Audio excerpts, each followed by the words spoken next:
7,000 ఇవ్వడం కానీ ఇటువంటి అచీవ్మెంట్ కార్యక్రమాలు మరి చేయడం జరిగింది. అలాగే ఒక విజన్ డాక్యుమెంట్ కలిపి 2047 సరికి భారతదేశం ప్రపంచ దేశాల్లో 3వ దేశంగా 1, 2, 3వ స్థానాల్లో ఉండాలని, అలాగే మన స్టేట్ కలిపి స్వర్ణాంధ్రప్రదేశ్లో ముందుకెళ్లాలని ఒక విజన్ డాక్యుమెంట్ కలిపి మరి మీరు గౌరవ సర్పంచులు కానీ ఎంపీటీసీ సభ్యులు కానీ విజన్ డాక్యుమెంట్లో కలిపి భాగస్వాములు అవ్వాలి.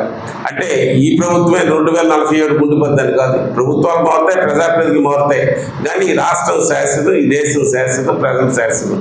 అందువలన ఈ రాష్ట్రాన్ని దేశాన్ని ప్రగతి పదంలో తీసుకెళ్ళడానికి అందరూ సమిష్టిగా పనిచేయవలసిన అవసరం ఉంది.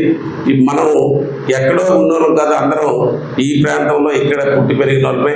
మనం ఎటువంటి బేస్గా పెట్టుకోవద్దు. ఎన్నికలు రాజకీయాల పేరు, మనం అందరం సోదరభావంతో వెళ్ళి ఒక మంచి వాతావరణంలో ముఖ్యంగా మన మండలాన్ని అభివృద్ధి చేయడంలో ముందు వరుసలో మనం ఉండాలని తెలియజేస్తూ, మరి ఇప్పటికే మనం కొన్ని రోడ్లు కలిపి శాంక్షన్ ఇచ్చుకోవడం జరిగింది.